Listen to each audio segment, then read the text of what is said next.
My son spoke Japanese, thinking I didn't understand. He turned to Mr. Takahashi and said something that landed in my chest like a stone. Kanojo wa taishōgata no chōkikei shōgai ga arimasu, which, as I understood then and understand now, meant she shows signs of early cognitive decline, heard in the original conversation. He said it as if it were a compliment, as if he were showing the client how considerate he was to bring his mother so she would not be left alone. He said it as if my life were an accessory to his success. I smiled at the table. I don't remember how I lifted the spoon of pozole to my lips. My face was steady. Inside, a long crack that had been there for years spread, and I felt something decide itself. I would not be reduced to that word or that role. I would not be the problem he presented to the world. I would not be silent. If this story resonates with you, if you've ever felt invisible or used by someone you loved, please subscribe. There are more stories like this here, and there is power in sharing them. When I tell the story from the beginning, I return to the house with the bougainvillea. Carlos used to prune those bushes himself, the way some men love a small, tidy garden. He would come in with soil under his nails and a quiet laugh. We lived in that house for 32 years. We painted one wall a warm yellow. We hung a little mirror in the hallway that caught the afternoon light and sent it into the rooms. I taught languages for 35 years, French, English, Japanese, and my classroom smelled of chalk and the faint, persistent perfume of children's rubbing alcohol. My students would bring me small things, a woven bookmark from a trip, a bag of coffee, a child's drawing of a cat. Those gifts kept me believing that the work mattered. Carlos got sick the way things sometimes do, slowly, then suddenly. There were medicines, hopes, then the small, final shrinking of a life I had accepted would go on beside me. After he died, everything became practical: bank accounts, signatures, the arrangement of towels. Grief was a room I learned to walk through without making much noise, because the legal and financial world had no use for the long, complicated textures of mourning. 2 years after his death, Damian, my son, the only man in the world who ever called me Mama in that certain exasperated tone, told me he had an opportunity. It was the kind of way sons describe things when they wish to spare their mothers the details. He would import educational materials from Japan. He had a partner interested. He needed capital. He promised me a partnership, 50-50, 2 years until return on investment. He said things I wanted to hear.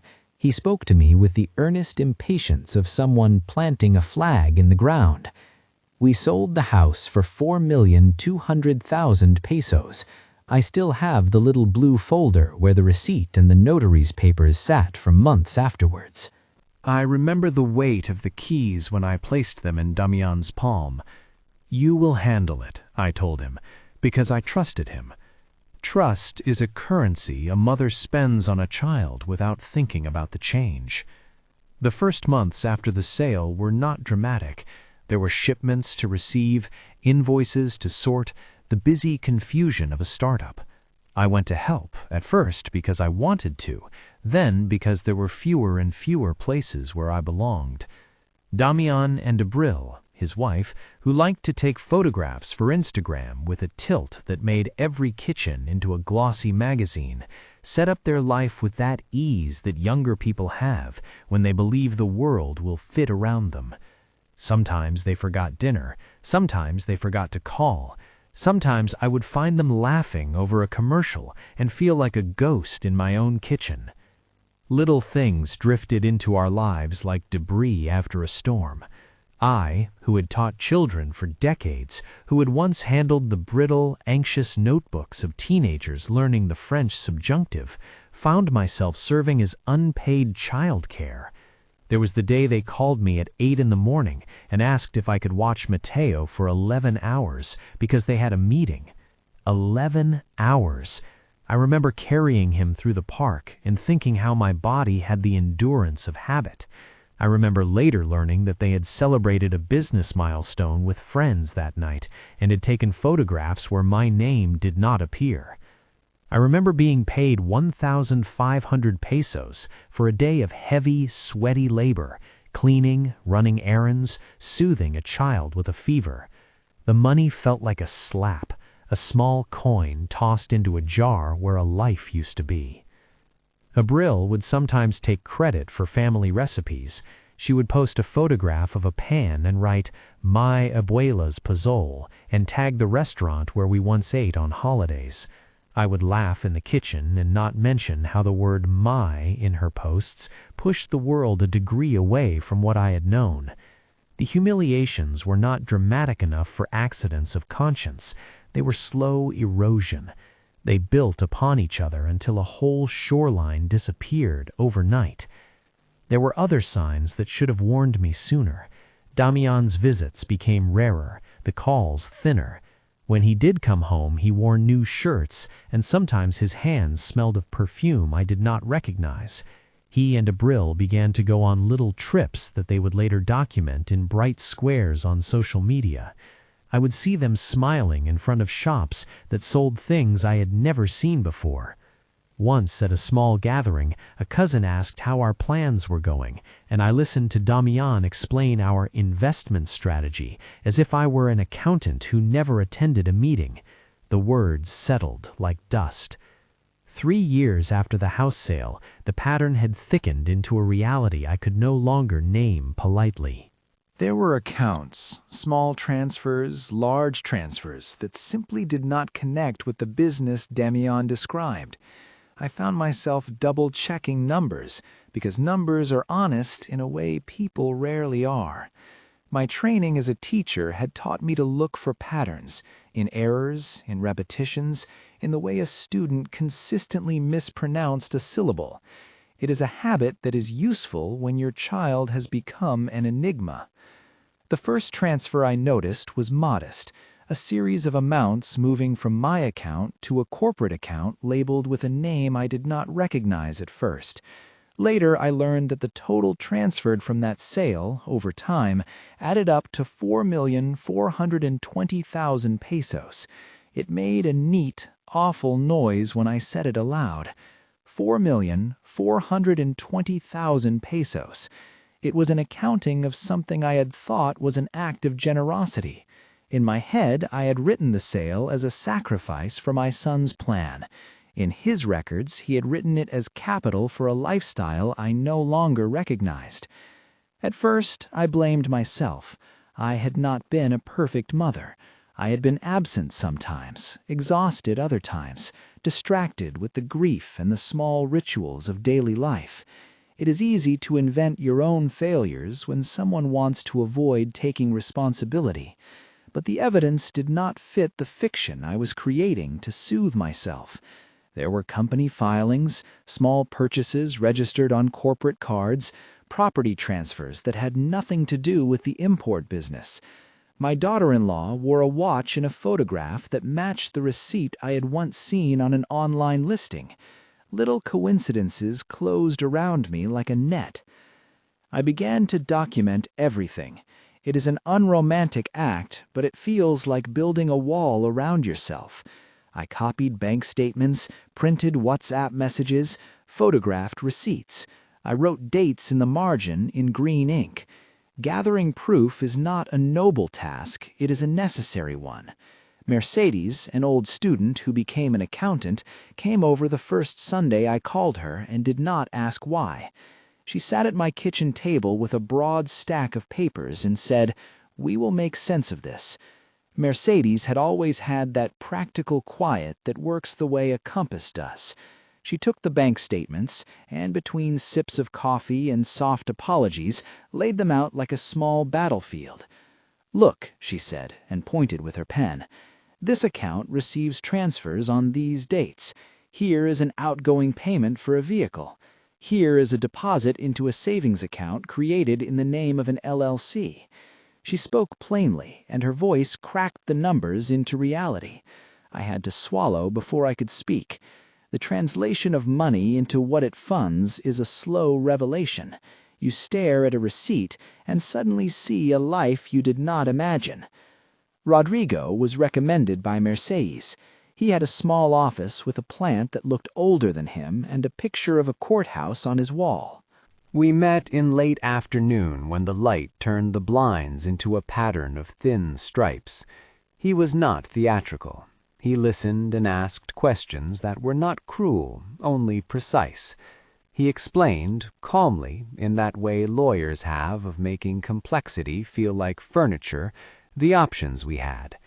Civil claim, he said. Action for unjust enrichment and repayment of advances, with documentation. He explained that we could request an accounting, ask for embargoes on assets, and in parallel try to negotiate a settlement. He warned about the lengthwise nature of legal battles and about the difference between proving malfeasance and negotiating a civil remedy. Rodrigo also gave me a number that lodged like a pebble behind my teeth. If we claimed the original capital plus interest and penalties, the estimate was around 6,800,000 pesos. He said it without glee. Money is a measure, not an emotion. To hear the number was to see the accounting of who I had been and what I had been deprived of. I will not pretend I was purely rational. How could I be? Grief and anger and the small movements of humiliation sit in the same place in the chest. But what kept me steady was recognition. I had taught students to ask for evidence. I had taught them to translate words and not to be afraid of the meanings behind them. So I assembled 40, then 50, then 70 pages of documents. I numbered them. I wrote a timeline in a small notebook with the sort of neat handwriting that had once labeled vocabulary lists in my classroom. There were dates, amounts, names of accounts. There were copies of the contract that Damian had shown me the first day, which I reread and felt the old trust like a bruise. People who are being taken advantage of often explain their tolerance in terms of love. I have said that to friends. I trusted my son. Love is a kind of credit, but love is not an unlimited card. There are accounts that must be balanced. When love becomes a credit line that is never repaid, when it is drawn upon to fund someone else's life without consent, it becomes, in the vocabulary of law, an unjust enrichment. In the vocabulary of a mother, it becomes resentment and a slow, cold planning of boundaries. The dinner in Polanco that began this telling was supposed to be a celebration. Damian had arranged the meeting with Mr. Takahashi in a restaurant whose linen felt like a gentle reprimand. The city shone in its way, a street of lights, a small pocket of noise and warmth. Mr. Takahashi arrived with the kind of presence that makes you straighten your back. Quiet, precise, unobtrusive. He greeted me in polite Spanish, and when he learned that I had taught Japanese, he lit up with a certain professional respect that had nothing to do with spectacle. He and I spoke in short sentences and then in longer ones, as people do when they discover that a vocabulary will hold a conversation together. It was during the second course that Damian began to speak Japanese to Mr. Takahashi. I can see him now in my memory, his chin raised just enough, the smile of someone who is telling a small truth to an ally. He spoke with an ease that I had once admired. What he said, however, was not a neutral fact. He told Mr. Takahashi that I had early decline, and that he had brought me along so she would not be alone, the equivalent of a pardon, meant to make him look sympathetic. He wrapped my body and my mind into a narrative that made me small and expendable, and he did it in a foreign tongue because he assumed I would not know. When he finished, Mr. Takahashi glanced at me with an expression that mixed confusion and politeness. I looked at him and said in Japanese, "Watashi wa wakarimasu." I understand, heard in original conversation. The silence that followed was a physical thing. The spoon paused halfway to the bowl. The restaurant's hum circled us like a tide. Damian's face lost the practiced softness he wore with investors. For the first time in a long time, I saw him without the performance, a sudden thin strip of anger, quickly covered, like lacquer smeared on wet wood. I could have risen from the table and walked away. I could have let the embarrassment and the humiliation fill me, and retreating have seemed like a sensible option. Instead, I felt calm, a curious stillness that permitted me to see what had been invisible. The dinner was not an isolated shame. It was proof. It was the evidence of a lifetime of small erasures. The Japanese sentence had been the untying of a seam. After the meal, I slept poorly for 3 nights. Sleep stops being an easy thing when your reality is shifting. My thoughts became organized, then reorganized again. The way one prepares a lesson plan, I wrote a plan for action. The first part of action is always documentation. I sat at the kitchen table with the little blue folder and wrote the dates of transfers across the margin. I printed emails. I wrote down the names of witnesses: Mercedes, 2 neighbors who had seen gifts, a former employee who had been paid from accounts that should have belonged to the company. I invented nothing. I collected things. To send a letter across cultures, you must be careful with language. I wrote to Mr. Takahashi in Japanese, simply and plainly. I told him, in the language he had used to describe me, that I had been present at the dinner, and that the facts regarding the business investment were different from what I had been told. I did not imagine that a letter could dissolve years of behavior, only that truth in clear language can move a person who lives by a code of honor. I was aware that this might be a gesture of pride. It was also a practical thing. If someone else understood the situation, perhaps they would not sanction Damian's actions. Mercedes helped me translate the letter back into Spanish to ensure that the nuance was correct. When you move between languages, you must choose the exact word. There is a difference between saying someone is old and someone is incapable. There is a difference between he promised and he stated. I chose precise words. I wanted the facts to stand like pillars, unshaken by the weather. While I waited for a response, I continued to build the case. Rodrigo told me he could file a claim and that he would. He also told me that legal processes take time and that enforcement is not guaranteed.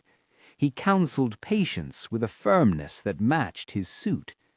Perhaps what surprised me most was my own calm in the face of those warnings. There is a strange clarity that comes when a person decides that dignity is a value to be defended. It is not a loud thing, it is a methodical one. There are no acts of bravado, only procedures to be followed. People asked me why I did not simply call my son and ask him to return the money. Because I tried, I would say. Phone calls are fragile. Often they end with apologies, unaccompanied by change. What I needed was not a word, but the architecture of accountability, paper, signatures, the possibility of consequences. It is a strange modern ritual, taking an intimate family breach into the impersonal space of courts and accountants. It feels cold. It feels necessary. There were nights when I imagined my son a child again, his knees skinned, his face earnest. I thought of the way his hands had once found me for comfort, and the way those hands now sent transfers that shaped the household of strangers. I was not immune to his complexity. He is not a monster in my mind. He is a man who made decisions. He is my boy who did not keep a promise. The law is not a tool for punishment, but for reckoning. I organized the folder into sections. Section 1, sale documents. Section 2, bank transfers with dates and amounts. Section 3, messages and emails categorized as representative paraphrase of the communications. The words were preserved in feeling, if not quoted verbatim. Section 4, witness statements. Mercedes wrote an affidavit summarizing the financial analysis. Rodrigo reviewed everything, counted the pages, 22, and sat in his armchair with that small, satisfied look lawyers have when a file feels solid. "What we have is a strong civil claim," he said. "We will request an accounting. We will ask for embargoes if necessary. We will present the transfers. We will demand repayment with interest." He did not promise victory. He used the language of possibility. I took comfort in that precise, cautious music. There were other things to prepare for. My social life had become unexpectedly a field of attention. People I had taught, former students, neighbors, they sent messages of support. A woman I had once helped with verb conjugations came by with a large bag of tortillas and asked if I needed anything. The small courtesies of a community became a scaffolding. And there was Mr. Takahashi. He wrote back in careful Japanese, the way business people write when they wish to be clear but not cruel. In his reply, he asked for time to investigate. His words carried a code I recognized. Honor matters in his world. He said, through the careful translations Mercedes and I made, that he had been troubled by the dinner and that he wished to know all the facts. When he wrote that a partner who misrepresented the situation would cause trouble for a project's reputation, his meaning was clear. Reputation is currency in every culture. In some, it is everything. The waiting pressed on me in unusual ways. There is a time when the object of our action must respond and does not. Waiting is underappreciated in stories. It is the slow ordeal of the person who acts and then must watch the world translate the act into consequence. I practiced patience like a new exercise. I returned to the rituals that had kept me steady: morning tea, a walk with a neighbor, sorting paper with delicate hands. But action begets reaction. A week after I sent the letter, Damian called, voice a thin rope trying to pull me back. "Mama," he said, "you can't do this." He was not pleading so much as commanding. The son who had once held my hand now used an authority resembling hurt as coercion. He said things meant to unsettle, questions about memory, about what was proper to expect of a mother. He spoke in a register that expected docility. I will not pretend that it did not hurt. It hurt because it was recognizable, the old ways of making a woman feel small without striking a blow. I did not answer with fury. I answered with a paper trail. I told him calmly that I had asked an attorney to inform him of the claim and that I hoped we could resolve it without further harm. I said I loved him. Love should not make you invisible. Some things in this life are paradoxes. The person who taught languages and loved sentences now found words to be the instrument of her defense. I discovered strength not as a sudden overtake, but as a series of small, consistent choices: gather evidence, find counsel, write truthfully, maintain dignity. There is a strange bravery in assembling documents.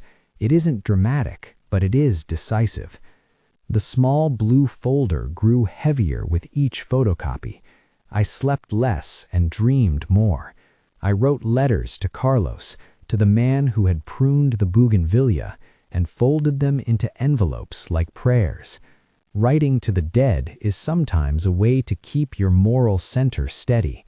I told him that I had acted in his memory and in the memory of our life together.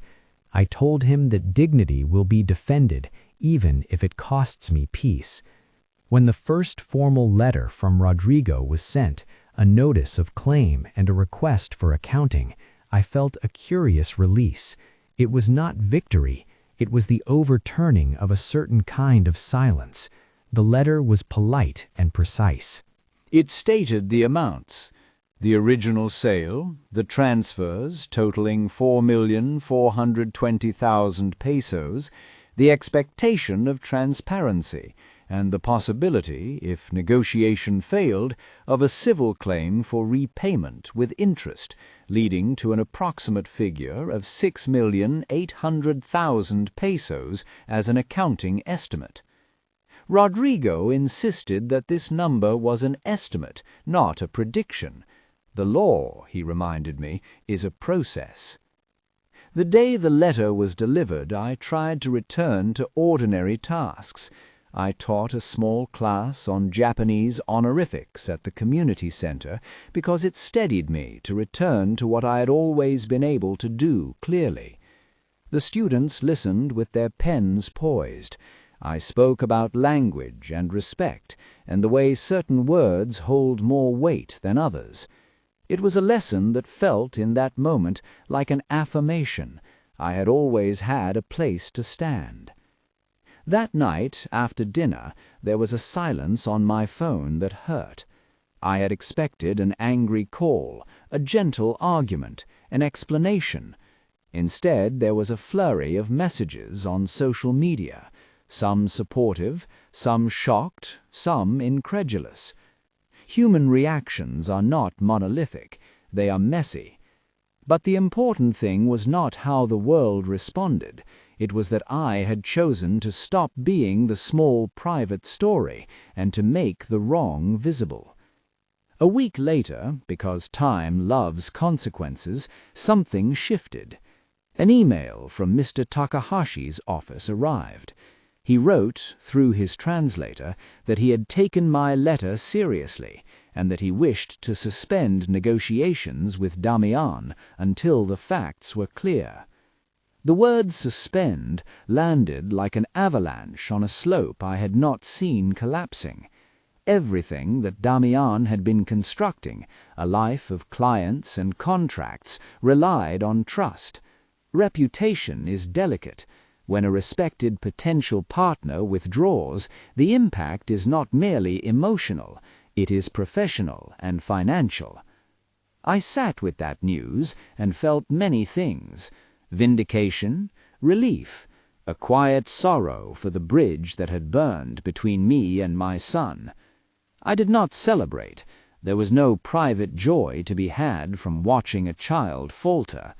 What I felt was confirmation. The decision to act was the right one for me. That confirmation, however, did not mean the end. Actions bring reactions, and I knew the coming months would require patience and perhaps more difficult choices. The story that began with a Japanese sentence at a restaurant had become something larger, a reckoning over money, over respect, over what it means to age with dignity in a world that often equates age with incapacity. I found myself returning to small joys to stay steady. I taught a private lesson to a young woman who wanted to translate kindergarten books. I walked in the park and watched Mateo practice soccer, his toe wobbling on the ball, a child who had no idea his grandmother had become a reason for a lawsuit. I made small plans for what I might do if the money returned. Not revenge, but rebuilding. The idea of starting a small import business where honesty ruled began to plant itself like a stubborn seed. I thought of creating work for women like me, older women who had been pushed to the margins. I began to imagine a training center where our experience would be valued instead of discounted. But those plans belonged to a future that depended on many things. For now, action was the currency. I had sent my letter, I had assembled the documents, I had placed the legal step where it belonged. The next moves would be made by others. Damian's choices, Mr. Takahashi's inquiries, the slow machinery of a legal system that is never swift. There are nights in which I replay the Polanco dinner and place other possible endings onto it. I imagine Damian saying, instead, "She remembers everything. I made a mistake," a sentence that would have saved us both. I imagine a different world where the money was returned and the trust repaired. I imagine the ordinary miracle of children who grow into adults who treat their parents kindly. But wishing is not the same as acting. So I acted. I wrote, I filed, I waited. The first act is always the hardest because it is a declaration. I will no longer let a single sentence define me. I will gather proof. I will ask for help. I will demand transparency. It is a large request to make of the world when you are 70. It is also a necessary one. The immediate months that followed were full of small, grinding events, more phone calls that were thin as paper, attempts at negotiation that had at their core a strategy to delay, documents that had to be tracked down from old bank archives. There were procedural obstacles worthy of the bureaucratic world, forms to fill, signatures to retrieve, dates to notarize. Sometimes I wanted to scream at the slowness, but then I would return to the discipline I had cultivated all these years in classrooms: method, patience, the respect for process. And yet I could not pretend that anger was absent. It lived in the margins of my day like a small hot stone in my pocket. I channeled it into work. I translated product descriptions, I called suppliers, I wrote to educational contacts in Japan asking about legitimate distributors. Little practical things that, done in succession, built a scaffolding of possibility. If one door closed, I thought, perhaps another would open. If the partnership with my son could not be what I imagined, perhaps an honest partnership would be possible with someone who valued my knowledge and my language. The idea felt audacious and, secretly, like justice. One morning, Rodrigo called and said we had an opportunity to press for immediate provisional measures. He explained the mechanism: an embargo on certain assets while the case was pending to prevent dissipation. It was a serious step and not one to take lightly. He asked if I wanted to proceed. I thought of the keys I had handed to my son, of the note with the seller's signature, of Carlos's handwriting on the back of an invoice, and of the way trust had been spent as if it were infinitely renewable.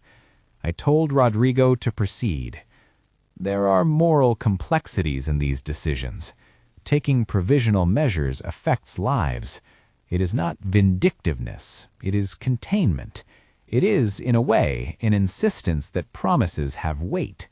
If you tell someone that their word matters, you must be ready to uphold that in a world that often does not. That afternoon, after Rodrigo had filed for the provisional measures, I walked in the park and let my hands chill in the late sun. Mateo chased a bird and laughed. The world continued on its axis. I felt both tiny and enormous. Tiny because the machinery of law felt larger than any one person. Enormous because I had decided to take a stand. The paradox is not new. You can be both vulnerable and empowered at once. A few days later, a subtle thing happened. A message from Mr. Takahashi that read, in part, that he would like to meet me in person to discuss the matter and to hear my side directly. The message was precise, respectful. It did not signal an alliance. It signaled curiosity and a wish for clarity. I accepted. I thought of the Japanese sentence at the restaurant and how odd it was to come back to the language that had once been used against me as an instrument of humiliation. This time, I would use Japanese as a tool of communication and dignity. We arranged to meet in a small office downtown, an afternoon appointment where light would be steady. I dressed in a simple blouse, not to appear younger or more important, but to remind myself of integrity. When I arrived, he was already waiting, composed, older than I had imagined, hands folded in front of him. He greeted me with a soft bow and spoke in Japanese the phrase he would later repeat in translation: "In my country, elders are to be respected first." His manner was not judgmental, it was principled. We spoke for an hour. I told him my story, the facts, the numbers, the sale of the house for 4,200,000 pesos, the transfers totaling 4,420,000 pesos, the timeline. I explained the hours given, the unpaid labor, the sense of being sidelined. He listened. He asked practical questions about contracts and account owners and the legal steps we were taking. When I left, the world felt different, practical and fragile, but not hopeless. As I walked back through the city, I thought of the strange symmetry of things. The language that had been used to dismiss me had become the language through which I claimed my dignity. I thought of the bougainvillea and Carlos and the life we had made. I thought of the little blue folder and the way documents do the work of truth when words are not enough. For the moment, the story was not finished. It would unfold in more meetings, more filings, and more decisions. There would be confrontations and negotiations, public embarrassment and private grief, stubborn determination and possibly reconciliation. I did not know how it would end. What I did know was that the sentence uttered in Japanese at that dinner, the sentence that attempted to make me invisible, had begun something else entirely. My decision to step into the light and insist on being seen. The weeks that followed unfolded with the slow, deliberate rhythm of legal work and human consequence.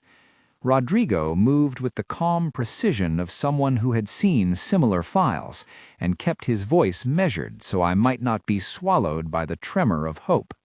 He filed for provisional measures. The judge signed an embargo over certain assets connected to the corporate accounts and to a property whose title had recently been transferred. The word embargo sounded sterile and heavy in my mouth, but in practice it felt like an anchor, the possibility that the money would not evaporate into the small pleasures of other people's lives while the case was pending. Damian's reaction was immediate and volatile. His calls came at odd hours, sharp, accusatory, sometimes pleading, sometimes metallic with anger. Abril sent messages that read like someone practicing indignation for a camera. Astonishment at the legal move, complaints about dignity, hints that my action had made them suffer. There were threats thinly veiled as warnings. If we pursued this, they would lose everything. And there were attempts at cajoling, offers to repay a little now and more later if I would just drop Rodrigo's file. I had imagined those conversations might dissolve my resolve, because wishes often have the power to bend the will between mother and child. I discovered what I had always taught my students. Words without architecture, without signatures and receipts, are easy to project onto the air and just as easy to ignore. In the course of a month, Rodrigo's careful investigation produced more than the transfers we had already identified. Corporate filings revealed credit cards, a small car registered in Abril's name, and a deed on a small property that bore the shadow of a recent transfer. He drafted motions that asked the court to extend embargoes to those assets pending an accounting. The filings were technical and precise. They read like dry instruments, but they carried the gravity of consequence. When the court accepted several of the requests, it authorized what the papers had implied for some time. There would be limits placed on what could be sold or moved while the case advanced. I will not pretend there was joy in that phase. I felt complicated emotions, relief that the money could not simply be dissipated, sorrow that pushing a son into legal constraint felt like a rupture, and a steady, cold sort of determination. Legally, the measure was proportionate. Morally, it weighed on me like a decision that required courage to hold. Rodrigo explained the practicalities, how an embargo can later be lifted if the court finds no cause, or converted into a requirement for sale if the debtor defaults. He did not promise the path ahead. He described it. The embargo had another effect I had not fully calculated. It made certain friends, suppliers, and potential clients more interested in the truth. When a reputable businessman pauses negotiations because a partner's finances are in question, other partners notice.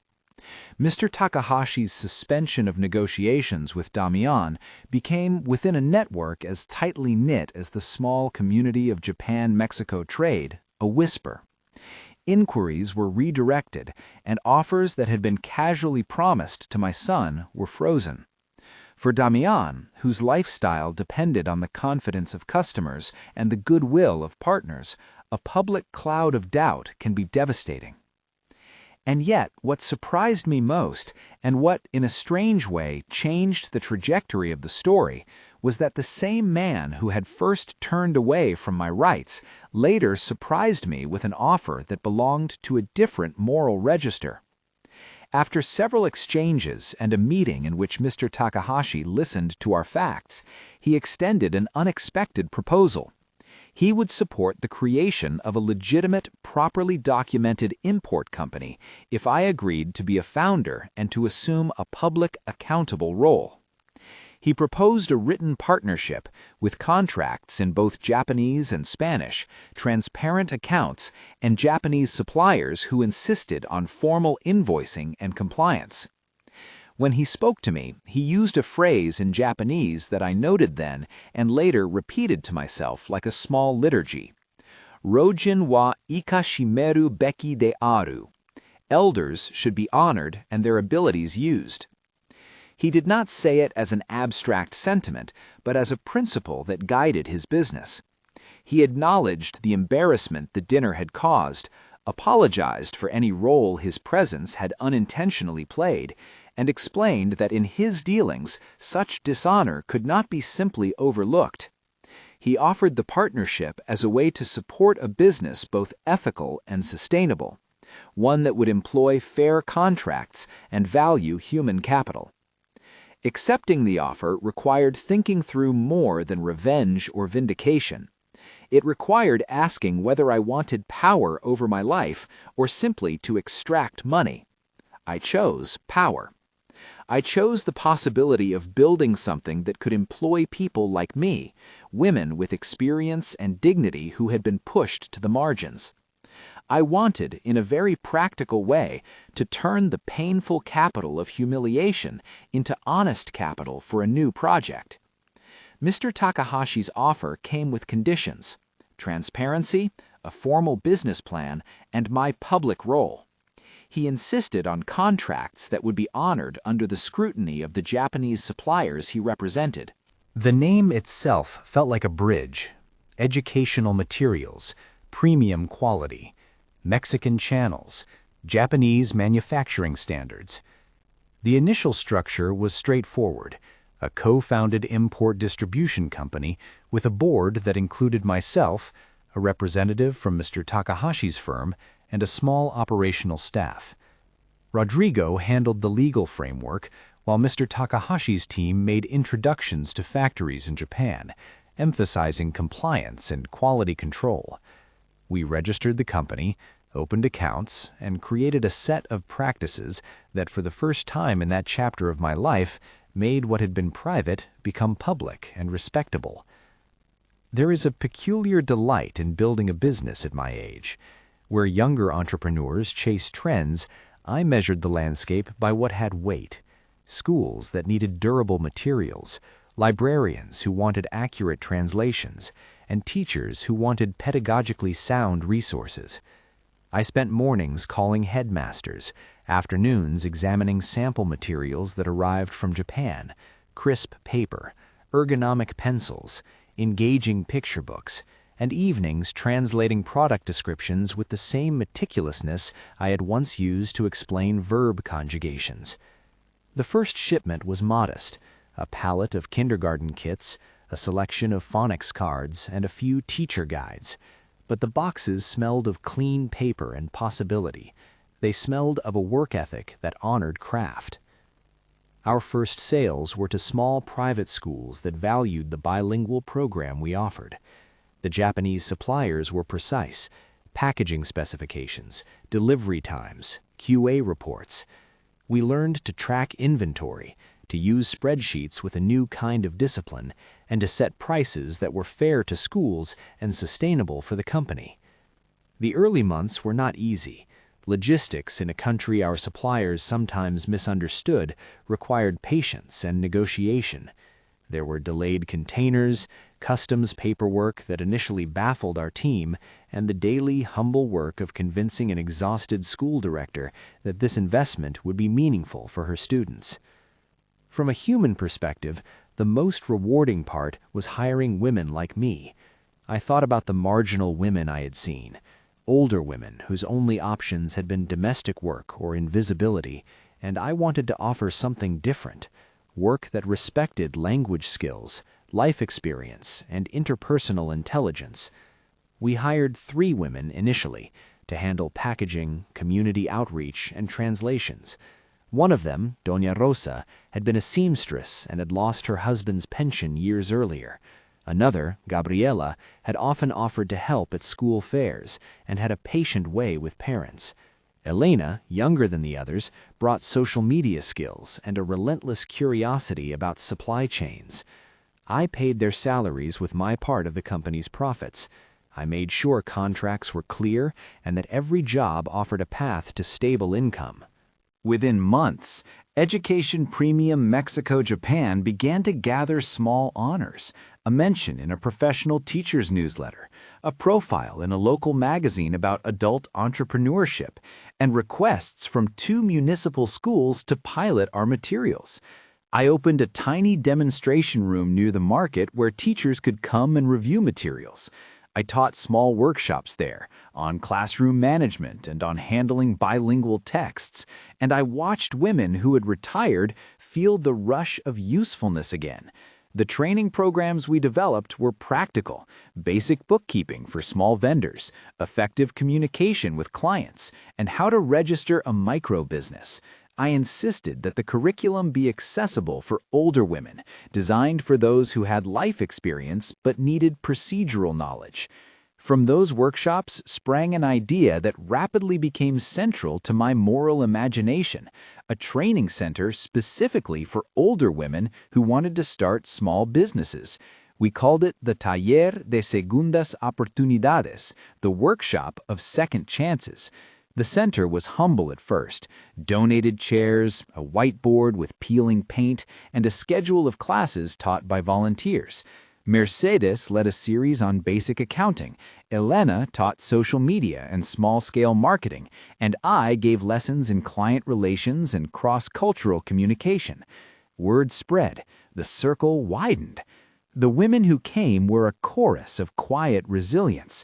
There was Doña Marta, who had been widowed twice and wanted to sell handmade soaps but had no way to package or price them. There was Señora Lucia, who had cared for grandchildren and longed for something of her own. And there was Anna, who had recently divorced and needed to rebuild her economic life.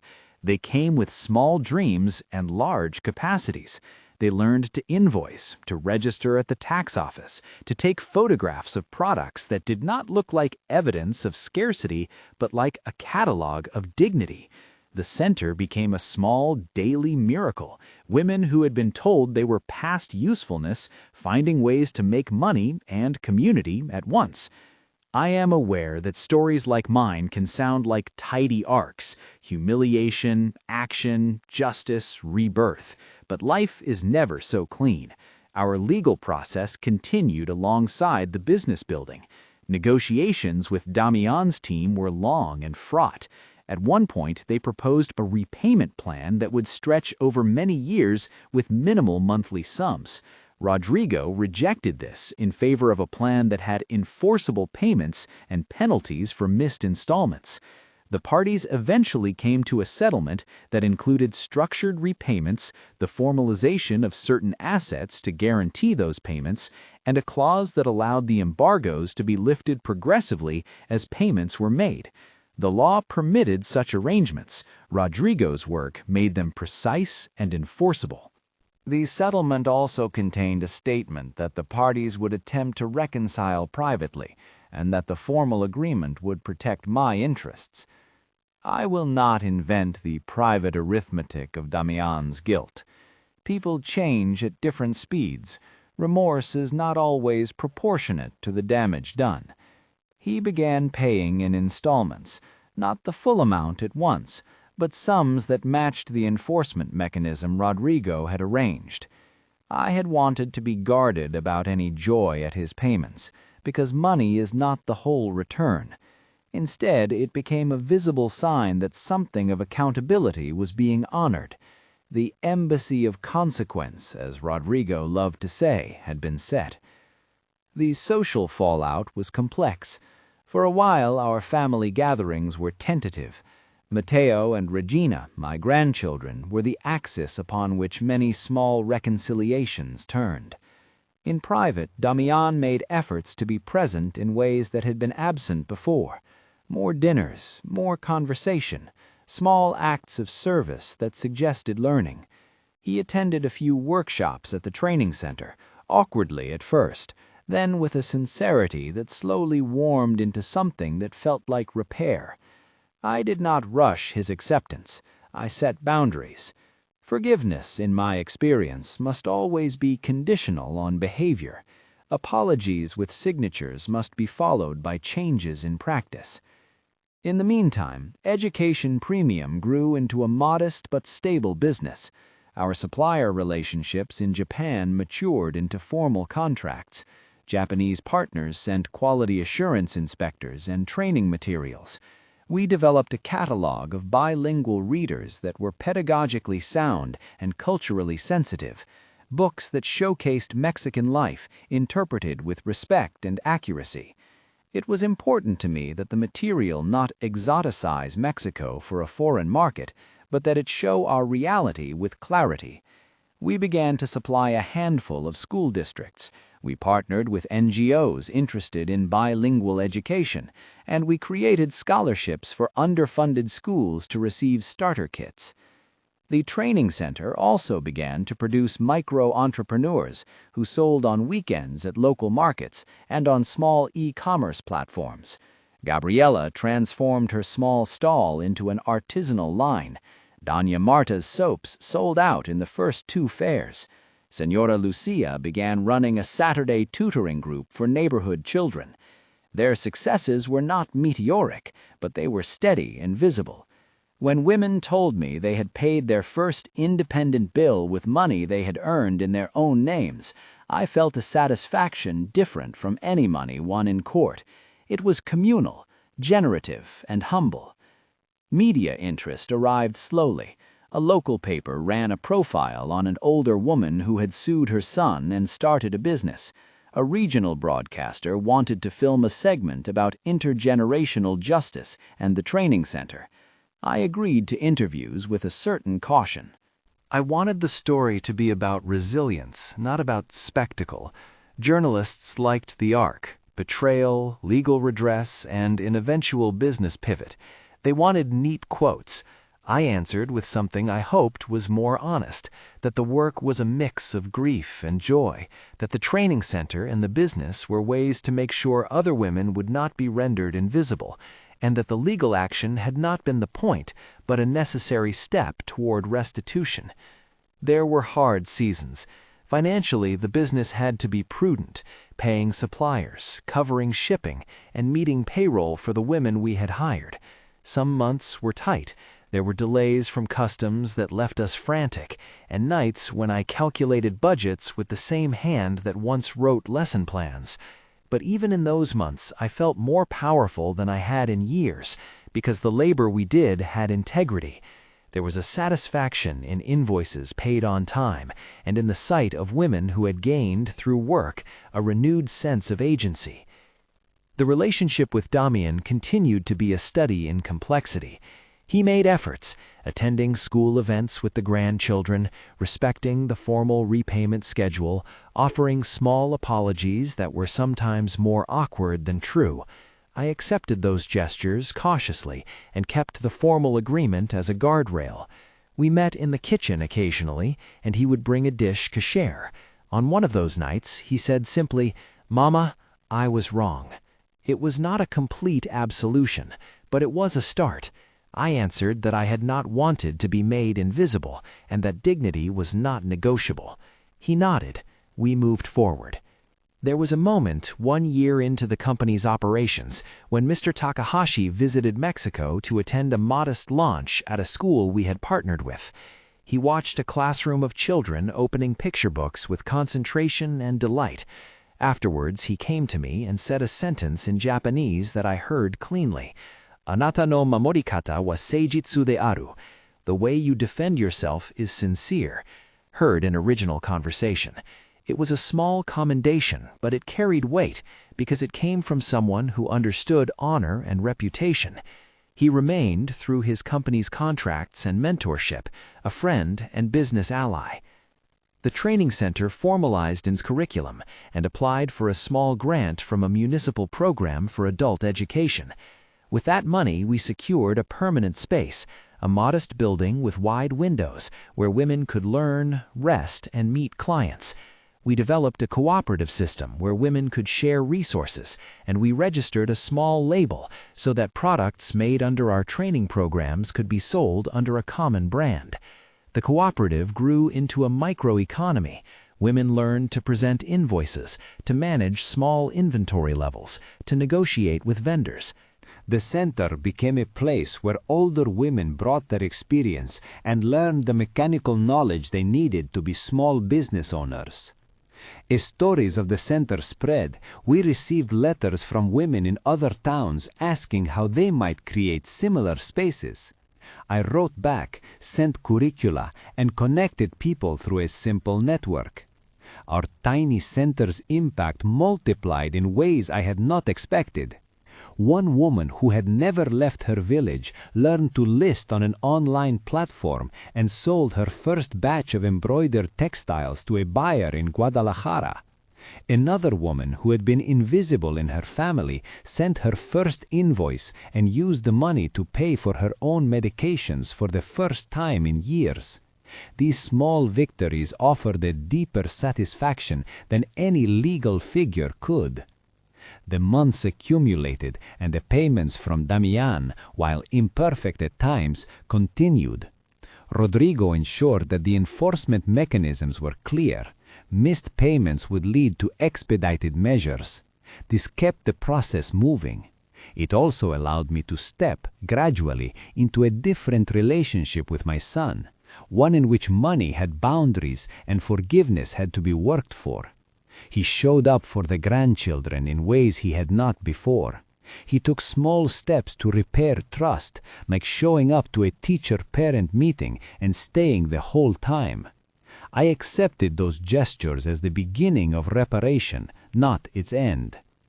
At some point, I sat down and wrote, in my neat hand, a note to Carlos as though he could still read my updates from the afterlife. I told him that the bougainvillea was blooming again in a different place, that the house had been sold and turned into the beginning of a small movement for older women, and that I had, through indignity, found a path to create something honest. Sometimes memory does the work of counsel. It grounds decisions in the fidelity of a life lived beside another person. In the privacy of that practice, I celebrated the fact that I had not only reclaimed funds, but had created a structure that could hold people with the dignity I had always believed in. There were nights, of course, when old shame returned, when a photograph on social media caught me looking small, or when a whispered remark from a relative suggested that mothers should endure, that filing suit was unseemly. I learned to name the emotion and to let it pass like weather. There was a discipline to sustaining dignity that was part humiliation and part work, the labor of refusing to be reduced. Years went by. Education Premium Mexico Japan moved beyond the small pilot stage. We hired an operations manager and implemented a modest hiring policy that prioritized older women, single mothers, and people returning to work after long absences. Our product catalog expanded to include teacher training kits, bilingual readers, and low-cost classroom materials designed to be durable in underfunded schools. The company's income allowed us to sustain the training center, and sponsor scholarships for women who could not afford even the small fee we asked for. Damian honored the repayment plan more consistently as time passed. For him, I saw the signs of a slow learning, a greater willingness to listen, a softer voice at family events, a presence that was less performative and more steady. We did not pretend all wounds had healed. Sometimes he would call at the wrong hour, or he would push too far on a boundary, asking to borrow money for something unrelated, or expecting me to be available in an instant. When that happened, I reminded him of the agreement we had and of the terms we had both consented to. Boundaries were not punitive. They were how we made real the notion of respect. The training center celebrated on a small stage the first 5 women who had transitioned from trainees to business owners with sustained incomes. We had a tiny ceremony where they spoke about their fear, standing in front of a crowd at their age, asking to be believed. One by one, they told how the center had taught them to invoice, to label products, to manage customer relations. Their gratitude was soft and deep. I sat in the front row and cried the kind of tears that are not spectacle, but a private, warm dissolving. Those women had become my evidence that dignity given voice has a multiplying power. The public attention to my story brought people who wrote letters, sent small donations, and offered opportunities to partner. There were offers to write a book, to speak at a conference, and to appear on a regional radio program. I accepted some invitations and declined others, always with the thought that attention should be used for the good of the center and not for any personal aggrandizement. As the company matured, we instituted an annual grant for women entrepreneurs drawn from a portion of corporate profits. The grant had a small but clear mission: seed money for older women with economically viable micro-business ideas. We received more applications than we could fund. We organized panels, many of them including older women who had learned the trick of pricing their work, and we invested in the most promising ideas. The grant allowed us to move beyond individual training into structural support. Perhaps the most tender chapter in the aftermath concerns the grandchildren. Matteo and Regina grew up in the presence of a grandmother who could be firm in her demands for respect and kind in her willingness to teach. I taught them basic Japanese phrases, instilled in them the idea that aging was not a condition of incapacity, and asked them to always listen first. I watched as Regina became protective in small, luminous ways, offering her chair to an older neighbor, or asking a teacher to slow the pace when a classmate needed help. In the private quiet of our house, I felt the complicated reconciliation of family, where love, accountability, and boundaries coexist. There were moments that I wish I could have avoided. Public confrontations when old grievances rose to the surface, and nights when the weight of the entire process felt like a solitary stone on my chest. But those nights were matched by mornings when a woman brought a small loaf of bread from her new business as thanks, or when a school director sent a photograph of children reading one of our books with absorbed concentration. Those mornings made the difficult parts worthwhile. Looking back now, I see a line that begins with a Japanese sentence at a restaurant and winds through law offices, board meetings, workshops, and small storefronts. The title of this story names that moment, the dinner in Polanco when my son spoke Japanese, thinking I didn't understand. What he said was painful. It revealed the depth of a problem I had been living with for years. But that sentence also became, paradoxically, the detonator for action. It forced me into visibility and into a kind of courage that had been sleeping under the steady gestures of daily life. If there is a lesson in all of this, it is less a moral maxim than a set of small truths. Dignity must be defended in the everyday. Documentation matters. Receipts, bank statements, and contracts are not merely paper, they are the instruments that transform private betrayal into a field for public accountability. Age is not incapacity, it is experience and a resource. When a person refuses to be made invisible, they open the possibility not only of recompense, but of reconstruction.